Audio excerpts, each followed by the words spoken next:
Hello guys, welcome back to two study. अभी हम लोग जो कर रहे थे एयरफोर्स ग्रुप वाई के लिए, नेवी एसएसआर डबल एमआर के लिए और खास करके कोस्ट गार्ड डीबीजीडी आंतरिक जितना भी बच्चा है स्टेज 1 देना है सबको, उनके लिए जो जीके का सीरीज चल रहा था वो पार्ट नंबर 22 है। और इस पार्ट में हम लोग देखेंगे इंडियन ज्योग्राफी के जितने भी इंपॉर्टेंट क्वेश्चन बनते हैं टॉप 25, ठीक है। और ये सीरीज ऐसे ही चलते रहेगा और एक प्लेलिस्ट में का लिंक मैं दे दूंगा, जीके टेस्ट 2021। ठीक है, मैं यहाँ पर नाम लिख दे रहा हूँ, जीके टेस्ट। ठीक है, 2021 इस जीके के टेस्ट सीरीज, मतलब इसमें जितना भी मॉक टेस्ट है या फिर क्वेश्चन है इस प्लेलिस्ट के अंदर सारे जीके को देख लो। अगर इससे भी नहीं आता एग्जाम में तो सोच लो कि एग्जाम में जीके पढ़ के जाने का कोई मतलब नहीं है, ठीक है, क्योंकि बहुत ज्यादा क्वेश्चन है इसके अंदर। आप समझ रहे हो, टारगेट है 1000 प्लस जीके करने का, उसमें से तो बहुत सारे जीके आपके एग्जाम में पूछे जाएंगे, ठीक है। चलो स्टार्ट करते हैं इस क्लास को। स्टार्ट करने से पहले, अगर एयरफोर्स की तैयारी कर रहे हो और सिलेक्शन लेना चाहते हो तो प्रैक्टिस सेट तो बहुत ज्यादा इंपॉर्टेंट है, और ऑफलाइन प्रैक्टिस सेट में सबसे बेस्ट है अग्रवाल एग्जाम कार्ड, ठीक है। क्योंकि इसके अलावा दूसरा ऑफलाइन प्रैक्टिस सेट का बुक खरीदने की जरूरत ही नहीं है। इसमें 35 प्रैक्टिस सेट ऑलरेडी आपको मिल जाते हैं, 4 साल के प्रीवियस ईयर के क्वेश्चन साथ में मिल जाते हैं सॉल्यूशन के साथ, और 3 ऑनलाइन भी मॉक टेस्ट आपको मिल जाएगा इस बुक को खरीद लेते हो आप तो। ठीक है, अग्रवाल एग्जाम कार्ड की तरफ से इस बुक का लिंक मैं आपको डिस्क्रिप्शन बॉक्स में दे दूंगा। अगर आप एक्स ग्रुप के भी साथ में प्रिपरेशन कर रहे हो तो और अच्छी बात है, आप इस प्रैक्टिस सेट को लेना अग्रवाल एग्जाम कार्ड की तरफ से। ये भी एक बेस्ट प्रैक्टिस सेट है, ठीक है। 20 क्वेश्चन, 20 प्रैक्टिस सेट इसमें मिल जाएंगे। इसमें 20 क्वेश्चन नहीं, 20 प्रैक्टिस सेट, और साथ साथ में पिछले 3 इयर्स के प्रीवियस ईयर क्वेश्चन से मिलेंगे। और साथ में देखो 3 जो है फ्री ऑनलाइन मॉक टेस्ट भी मिल जाएगा। कहने का मतलब टोटल मिला के 26 मॉक टेस्ट मिल गया, 23 ऑफलाइन और 3 ऑनलाइन, ठीक है। तो दोनों बुक्स का लिंक मैं डिस्क्रिप्शन में दे दूंगा, आप जाके परचेज जरूर कर लेना घर से तैयारी कर रहे हो तो, ठीक है। अभी चलो हम लोग बात कर लेते हैं। हम लोगों ने बहुत ज्यादा क्लासेस की हैं, बहुत ज्यादा की हैं, बट आज किसकी बारी है भाई? आज बारी है अपना यहाँ से पढ़ने का, ठीक है। राजस्थान के कुल क्षेत्रफल का कितना प्रतिशत हिस्सा जो है, कितना प्रतिशत हिस्सा जो है वो बोल रहा है कि मरुस्थल है, ठीक है। थार के मरुस्थल में स्थित है। आपको भी पता कही, देखो राजस्थान का जो मरुस्थल है थार मरुस्थल, वो दुनिया का क्या है, 7वां सबसे बड़ा, सॉरी 10वां, जो है ना विश्व का 10वां सबसे बड़ा मरुस्थल है। कौन सा? 10th, 10वां सबसे बड़ा मरुस्थल है, ठीक है। जिसकी जो है 60% जो पार्ट्स है ना जिसके पूरे राजस्थान का, वो क्या है, डेजर्ट है। तो राइट आंसर क्या हो जाएगा? सी हो जाएगा, ठीक है। चलो, इसमें तो बहुत ज्यादा जानने का नहीं जरूरत है, बस जान लो कि थार मरुस्थल दुनिया का 10वां सबसे बड़ा मरुस्थल है, और राजस्थान का टोटल 60% जो हिस्सा है वो क्या है, डेजर्ट है, मरुस्थल है, ठीक है। आगे चलो, भारत का सबसे बड़ा नमक उत्पादक राज्य कौन सा है? तो गाइस भारत का जो सबसे बड़ा, ऑब्वियसली जहां ज्यादा समुद्र रहेगा वहीं होगा जहां समुद्र है, ठीक है। तो सबसे ज्यादा कोस्टल एरिया किसका है? गुजरात का है, तो ऑब्वियसली यहाँ पे क्या होना चाहिए, गुजरात होना चाहिए, ठीक है। और ये हर साल लगभग 160 लाख टन जो है नमक प्रोड्यूस करता है। कितना? 160 लाख टन, ठीक है ना। चलो, और इसको ये भी कह सकते हो कि विश्व का तीसरा सबसे बड़ा नमक उत्पादक है, ठीक है, देश। चलो, गुजरात नहीं बल्कि इंडिया के बारे में बात करें तब देश बोलेंगे। अलमाटी बांध जो है किस नदी पर स्थित है? तो अलमाटी जो है वो किसके नदी पे है भाई? किस नदी पे ये बांध है? कृष्णा रिवर के। अभी कृष्णा रिवर कहाँ पे है? तो ये कहाँ पे? कर्नाटक में है, ठीक है। कर्नाटक में जो कृष्णा नदी है वो, और इसको देखो अलमाटी बांध का परियोजना 2005 में स्टार्ट किया गया था, सॉरी 2005 में बन के तैयार हो गया था, ठीक है ना। और ये 2005 में बन के तैयार हुआ था, और कृष्णा नदी पर है अलमाटी बांध। और कृष्णा नदी कहाँ पे भाई, किस स्टेट में? तो कर्नाटक में। ये सब चीजें याद करना होगा आपको। अगला क्वेश्चन है, भारत में अधिकतर किस प्रकार के वन पाए जाते हैं? तो भारत में ज्यादातर आपको उष्ण कटिबंधीय पर्णपाती वन पाए जाते हैं। अब ये कटिबंधीय पर्णपाती वन जो है, इसको हम लोग मानसून वन भी कहते हैं। मतलब मानसून आता है तो ज्यादातर ये हरा भरा दिखता है, ठीक है ना। और ऐसे वन के जितने भी पौधे होते हैं, ठीक है, ट्रॉपिकल जितने भी होते हैं, उनको लगभग 70 सेंटीमीटर से 200 सेंटीमीटर बारिश की जरूरत होती है। एग्जाम में पूछता है कभी कभी, ठीक है ना। 70 से 200 सेंटीमीटर जहाँ पे वर्षा होती है वहां पे ज्यादातर आपको उष्णकटिबंधीय ये वन पाया, मतलब ये पर्णपाती वन पाए जाते हैं। अब बोला जाएगा कुछ एग्जाम्पल बता दो, तो एक पेड़ का नाम सुना होगा आपने, चंदन, ठीक है ना, चंदन। अच्छा, एक पेड़ का नाम सुना होगा, बांस, ठीक है ना। और महुआ का नाम सुना होगा, चैनी। मैं बता दे रहा हूँ ये सभी एग्जाम्पल है। शीशम भी पेड़ है, ये सभी इसके जो है टीक, जो है टीक या फिर साल या फिर बांस, सभी एक ही चीज है, ठीक है। साल अलग है, टीक और बांस जो है एक ही कहा जाता है। बांस कोई टीक कहीं कहीं कहा जाता है और कहीं कहीं बांस। तो ये जो पेड़ है ये सभी जो है आपको इसके उष्णकटिबंधीय पर्णपाती वन के अंदर आते हैं, ठीक है ना। चलो, अगला क्वेश्चन अपना है, हाँ, निम्नलिखित में से भारत में ही उत्पन्न होने वाली कौन सी सबसे लंबी नदी है? तो सबसे लंबी नदी कौन है भारत की? तो गंगा नदी है। जो कि भारत से ही उत्पन्न होती है। भारत से उत्पन्न होने का मतलब, देखो उत्तराखंड का नाम सुना होगा। उत्तराखंड में गंगोत्री ग्लेशियर है, ठीक है ना, क्या है, गंगोत्री ग्लेशियर। मैं लिख दूं यहाँ पे, गंगोत्री ग्लेशियर है, ठीक है। जहां से क्या निकलती है भाई, गंगा की उद्गम स्थल वही है गंगोत्री। गंगा कहाँ से उत्पन्न होती है, तो गंगोत्री से, ठीक है। और गंगोत्री कहाँ पे, तो उत्तराखंड में, ठीक है ना। और ये गिरती कहाँ पूछ देगा तो ये बोल देगा कि बंगाली खाड़ी है, बांग्लादेश से होके जाती है और बंगाली खाड़ी में गिर जाती है। तो ये सभी चीजें इंपॉर्टेंट टॉपिक्स थे। अभी अगला क्वेश्चन है, निम्नलिखित में से भारत की किस राज्य की सीमा म्यांमार से नहीं लगती है। देखो आसाम को अगर हम छोड़ दें तो बाकी तीनों के तीनों जो है पूर्वी स्टेट्स हैं, मतलब ईस्टर्न स्टेट है, अरुणाचल प्रदेश, मणिपुर, नागालैंड, ये सभी के सभी जो है म्यांमार से लगते हैं। अपना जो ये म्यांमार इधर जो कंट्री का इस साइड का जो हिस्सा, जितने भी स्टेट्स हैं ये सारे म्यांमार से लगते हैं, बिकॉज म्यांमार आपका यहीं पे बसता है, ठीक है ना। चलो, और आसाम आपका इधर हो जाता है, तो ये नहीं, ये म्यांमार से नहीं लगता है, ठीक है ना। चलो, ये चीज इंपॉर्टेंट था, आई होप कि आपको समझ में आ गया होगा। अगर हम अरुणाचल प्रदेश, मणिपुर, नागालैंड के अलावा और भी छोड़ दे तो मिजोरम भी हो जाएगा आपका, ठीक है। मैंने बोली थी कि ईस्टर्न में जो जो स्टेट्स हैं वो लगभग लग जाते हैं म्यांमार से। चलो, अगला है, मालवा पठार किस राज्य का हिस्सा नहीं है, ठीक है। तो मालवा पठार, ये पता होना चाहिए कि मालवा पठार किस किस स्टेट से होके गुजरता है, तब जाके आप बोल सकते हो कि किसका हिस्सा नहीं है, ठीक है। अगर हम यहाँ पे बोल दें महाराष्ट्र को छोड़ दें तो राजस्थान से मालवा का पठार होके मतलब है, गुजरात में भी और मध्य प्रदेश में है।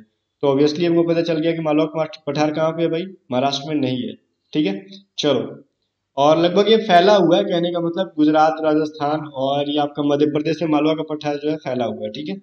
और इसकी अगर एरिया की बात कर ले तो 81 पॉइंट समथिंग है, 767 किलोमीटर स्क्वायर है, ठीक है ना। चलो, अगला क्वेश्चन है, जलोढ़ मृदा। देखो यहाँ पे मृदा के बारे में, सॉइल के बारे में एक अच्छा सा चैप्टर है, जीके जीएस स्पेशल करके एक प्लेलिस्ट है, उसमें पूरी जो आपको मृदा, मिट्टी से रिलेटेड जितने भी क्वेश्चंस होते हैं सब कुछ यहाँ पे बिल्कुल भी टॉपिक वाइज पढ़ाए हुए हैं, तो वो जाके देख लेना, ठीक है। बोल रहे हैं कि जलोढ़ मृदा जो है, एलुवियल सॉइल के बारे में बताओ जो कि इसमें से फाल्स है, इसमें से कौन सा ऐसा चीज है जो फाल्स है, ठीक है। देखो अगर हम ए बी सी पढ़ो, जलोढ़ जो मिट्टी होती है भारत में एक बड़े भूभाग में पाई जाती है, ऑब्वियसली भारत में बहुत ज्यादा क्या मिलती है, जलोढ़ मिट्टी मिलती है, तो राइट आंसर हो गया ये अपना, ठीक है। आंसर तो नहीं होगा बल्कि जो स्टेटमेंट सही है, यह मृदा काफी उपजाऊ होती है, तो सही बात है। इसमें जो है ये मृदा जो है, ये मिट्टी बहुत ज्यादा क्या होती है, फर्टाइल भी होती है, इसमें मतलब पौधे अनाज वगैरह सब कुछ अच्छा होता है। इसमें नाइट्रोजन की कमी होती है, ये भी सही बात है, और फास्फोरस अधिक होती है, ठीक है, सही बात है। ताकि इसमें क्या होता है भाई, पौधे ज्यादा से ज्यादा क्या होता है, अपने आपको विकसित कर पाते हैं। और क्या बोल रहा है, इनमें क्ले की मात्रा काफी अधिक होती है, नाम से ज्यादा समय तक रखती है, मतलब गलत चीज है। देखो ये नमी, नमी को बोल रहा था, नमी को ज्यादा समय तक रख सकती है, ये चीज गलत है। जलोढ़ मिट्टी जो है नमी को बहुत ज्यादा देर तक, समय तक नहीं रख सकती है, ठीक है ना। चलो, अगला क्वेश्चन है कि भारत की स्थलीय सीमा के, ये मैंने कोशिश किया कि आपको तीनों के तीनों टॉपिक जो है ना, तीनों के तीनों को पढ़ के बता दूं, ताकि आपको जलोढ़ मिट्टी के बारे में पता चल जाए कि इसकी गुण क्या क्या प्रॉपर्टी। बाकी ज्यादा जानना है सभी मिट्टी के बारे में तो जाके प्लेलिस्ट को फॉलो कर सकते हो। भारत की स्थलीय सीमा कितने देशों के साथ लगती है, आयोग की चीज पता होगा आपको, ठीक है। भारत की स्थलीय सीमा जो टोटल 7 कंट्रीज के साथ लगती है। अब पूछ दिया जाए कौन कौन सी भाई, तो पाकिस्तान हो जाएगा, ठीक है। मैं शॉर्टकट में लिख दे रहा हूँ, बांग्लादेश हो जाएगा आपका, चाइना हो जाएगा आपका, इन सभी के साथ अपना बाउंड्री शेयर करते हैं, वो भी लैंड लैंड, ठीक है ना। म्यांमार अभी जस्ट मैंने बोला आपको, भूटान हो जाएगा आपका, ठीक है। इसके अलावा अफगानिस्तान हो सकता है, तो देख लो पाकिस्तान, बांग्लादेश, चाइना, नेपाल, म्यांमार हो जाएगा, भूटान हो जाएगा, अफगानिस्तान हो जाएगा, तो टोटल मिलाकर 7 कंट्रीज हो गए, ठीक है ना। तो इन चारों के साथ जो है इंडिया अपना क्या करता है, बाउंड्री शेयर करता है, ठीक है ना। ठीक है, कौन सा बाउंड्री भाई, टेरेस्ट्रियल, मतलब ये स्थलीय सीमा, ठीक है ना। चलो, अगला क्वेश्चन है, क्षेत्रफल के मामले में निम्नलिखित में से कौन सा देश भारत से बड़ा नहीं है। अभी जो चार यहाँ पे ना, कुछ लोग डायरेक्ट आंसर बोलेंगे ऑस्ट्रेलिया, बिकॉज आपने बोला था कि ऑस्ट्रेलिया महाद्वीप सबसे छोटा महाद्वीप। अरे भाई, मैंने महाद्वीप के बारे में बोला था, कंट्री के बारे में नहीं बोला था। देखो ऑस्ट्रेलिया की बात की जाए तो लगभग ये 135% इंडिया से बड़ा है, ठीक है ना, वो बहुत बड़ा है इंडिया से। अगर ऑस्ट्रेलिया देश की बात कहा जाए, कंट्री के बारे में, तो इंडिया से बहुत ज्यादा बड़ा है, ठीक है ना। तो इसलिए तो इसको बोलना भी मत कभी। इंडोनेशिया जो है इंडिया से छोटा है, ठीक है ना। अगर हम बात करें, यहाँ पे मैं लिख दे रहा हूँ कि सबसे बड़ी कंट्रीज, अगर आप नोट करना चाहते हो तो कर लो, अदरवाइज मैं आपको पीडीएफ दे दूंगा, सब कुछ लिखा रहेगा, ठीक है, टेलीग्राम चैनल पे। अगर सबसे बड़ा कंट्री की बात कर ले तो क्या है, रसिया है। सेकंड में क्या आपका कनाडा हो गया। थर्ड में क्या हो जाएगा, अमेरिका हो जाएगा। फिर क्या है अपना चाइना है एरिया वाइज, ठीक है। फिर अपना ऑस्ट्रेलिया है, और इसके बाद ब्राजील है, ठीक है। इसके बाद क्या है भाई, ब्राजील है। उसके बाद देखो ये 6 कंट्रीज हो गए, ठीक है, ये 6 कंट्रीज हो गए। एरिया वाइज सबसे बड़ा बाद में अपना आता है इंडिया। मतलब टोटल 7वें नंबर पे क्या अपना इंडिया है, 6 कंट्रीज के बाद एरिया वाइज क्या है, इंडिया है। और अगर पॉपुलेशन के बारे में बोल रहे तो 2nd नंबर पे हम लोग, बहुत जल्द 1st नंबर पे आ जाएंगे, टेंशन मत लो।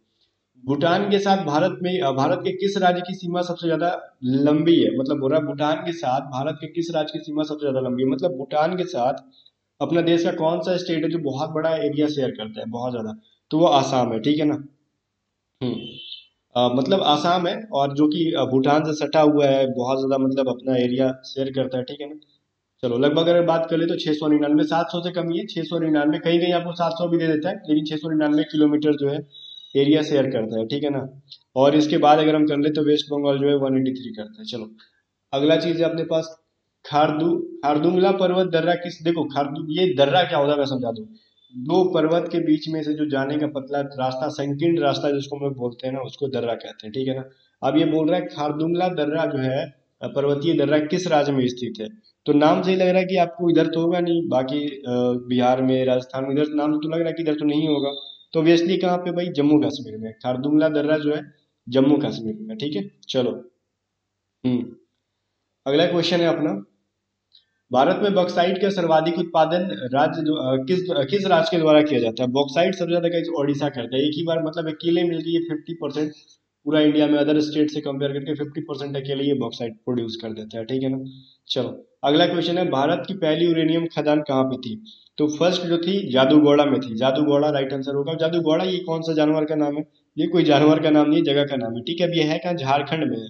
झारखंड में एक डिस्ट्रिक्ट है सिंहभूम करके, सिंहभूम नाम का एक डिस्ट्रिक्ट है, वहीं पे ये जादूगढ़ है, जो कि यूरेनियम मतलब खदान है वहां पे, ठीक है ना।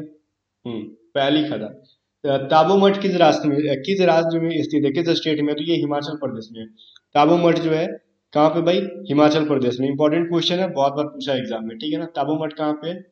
हम्म चलो हिमाचल प्रदेश राइट आंसर हो गया बी। अगला क्वेश्चन है, सरस्वती परियोजना किस राज्य में है। तो ये भी जो है गाइस कर्नाटका में है, ठीक है। सरस्वती परियोजना जो है ये भी कर्नाटका में ही है, ठीक है ना। चलो हम्म और एक आपने नाम सुना होगा जोग या गरसप्पा, ठीक है ना, वो भी कहाँ पे है, कर्नाटक में ही है। चलो हरित क्रांति का पिता किसको माना जाता है। तो क्रांति का नॉर्मन बोरलॉग को माना जाता है, ठीक है ना। अब यहाँ पे दो तीन चीज कंफ्यूजन होता है, देखो कभी पूछता है डायरेक्टली कि हरित क्रांति के पिता किसको कहते हैं, who is called the father of green revolution. तो ये नॉर्मन बोरलॉग। अगर ये पूछेगा कि भारत में हरित क्रांति को किसको कहा जाता है, तो डॉक्टर एम एस स्वामीनाथन को, जो कि ऑप्शन नंबर ए में है, ठीक है ना। इनको जो है इंडिया का हरित क्रांति का क्या जनक कहा जाता है। नॉर्मन बोरलॉग को सिंपली हरित क्रांति का पिता कहा जाता है। और वर्गीज कुरियन जो है इनको श्वेत क्रांति, और श्वेत क्रांति का संबंध किससे है, इसका पिता कहा जाता है दूध से है, ठीक है। और हरित क्रांति का फसलों से है। चलो अगला क्वेश्चन है, भारत का सबसे लंबा राष्ट्रीय राजमार्ग कौन सा है। तो NH-44 जो है सबसे लंबा है, ये नॉर्थ को साउथ से जोड़ता है, ठीक है। नॉर्थ को साउथ से जोड़ता है, ठीक है। चलो जैसे हम लोग नॉर्थ साउथ जब बोले तो जम्मू कश्मीर से कहाँ से जोड़ता है भाई, श्रीनगर से लेके आपको कन्याकुमारी तक जोड़ता है ये, समझ सकते हो कि सबसे ज्यादा लंबा है ये। अगला है, भारत का सबसे बड़ा कॉफी उत्पादक राज्य कौन सा। देखो जब भी टी का पूछेगा, चाय का, तो आप आसाम कर सकते हो, ठीक है। लेकिन जब भी पूछे कि ये कॉफी का कौन सा है भाई, तो कॉफी का आपका है कर्नाटक, ठीक है ना। चलो दोनों में कंफ्यूजन मत रखना, कॉफी पूछे तो कर्नाटक और चाय पूछे तो आसाम। अगला है, कांगेर घाटी राष्ट्रीय उद्यान किस राज्य में स्थित है। तो कांगेर जो घाटी है ये छत्तीसगढ़ में है, ठीक है। ये एक राष्ट्रीय उद्यान है जो कि छत्तीसगढ़ में है। अगला चलो अगला चीज देखते हैं हम लोग क्या है क्वेश्चन, तुलबुल परियोजना जो है वो किस नदी पर स्थित है। तो तुलबुल परियोजना जो है झेलम में है, ठीक है। और तुलबुल परियोजना किस राज्य में पूछा जाए, जम्मू कश्मीर में है। और झेलम नदी भी कहाँ पे है, जम्मू कश्मीर में ही है। तो ये झेलम राइट आंसर क्या हो गया, सी हो गया। अगला क्वेश्चन है, निम्नलिखित में से कौन सी नदी अमरकंटक से निकलती है। मैंने बताया था पिछले क्लास में भी कि नर्मदा है, ठीक है।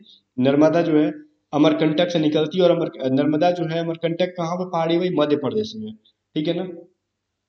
कायला नामक भौगोलिक संरचना भारत के किस राज्य में। देखो कायला नाम का एक जगह है जो कि केरला में है, ठीक है। कायला जो जगह है वो कहाँ पे है, केरला में है, ठीक है ना। और ये जो फेमस है आपका मछली वगैरह पकड़ने के लिए, ठीक है ना। और एक नेहरू ट्रॉफी सुना होगा, ये भी आयोजित होता है कायला में। अगला देखो 24 है, निम्नलिखित में से किस बंदरगाह को अरब सागर की रानी कहा जाता है। तो ये है कोची बंदरगाह। कोची बंदरगाह कहाँ पे है, तो ये केरला में, और केरला के कायल में, ठीक है, कायल। केरला के कायल में ही कहाँ पे है भाई, ये कोची बंदरगाह कहाँ पे है, केरला के कायल में। ठीक है। और इसी को क्या अरब सागर की रानी भी कहा जाता है। और कोची से समझ में आया कि कोची कौन आया था, ये चीज बताओ, कौन पुर्तगाली आया था, ये चीज मुझे कमेंट करके बताओ कोची में। अगला क्वेश्चन है, भारत की सर्वाधिक सीमा किस देश के साथ लगती है, तो ये अपना बांग्लादेश के साथ है। ठीक है। टोटल अगर बात कर ली जाए कितनी, तो 15,106 पॉइंट समथिंग किलोमीटर सीमा जो है अगर शेयर करता है, ठीक है ना, बांग्लादेश के साथ। तो गाइस, आई होप कि ये चीजें आपको समझ में आ गई होगी और 25 क्वेश्चन आपको बहुत ज्यादा अच्छा लगा होगा। और ज्यादा ज्यादा फिर से बोल दूं कि आपको आंसर की के साथ में आपको दे दूंगा, फिलहाल यहाँ पे आंसर की नहीं दिख रहा है, बट मैं आंसर की के साथ आपको पीडीएफ प्रोवाइड कर दूंगा टेलीग्राम चैनल पर। टेलीग्राम चैनल का लिंक जो है डिस्क्रिप्शन बॉक्स में है। और ज्यादा ज्यादा फिर से मैं बोलना चाहूंगा कि आपको ये जो चीज आपको दिख रहा है, ये मॉक टेस्ट एयरफोर्स के लिए बहुत इंपॉर्टेंट है, वाई ग्रुप के लिए एंड एच ग्रुप के लिए दोनों। और दोनों बुक्स का लिंक जो है मैंने डिस्क्रिप्शन बॉक्स में दे दिया है, तो आप जरूर जरूर जाके एक बार चेक करना। और मतलब चेक करना का मतलब परचेज करो और बहुत ज्यादा टेस्ट सीरीज लगाओ। ठीक है, मिलते हैं नेक्स्ट वीडियो में।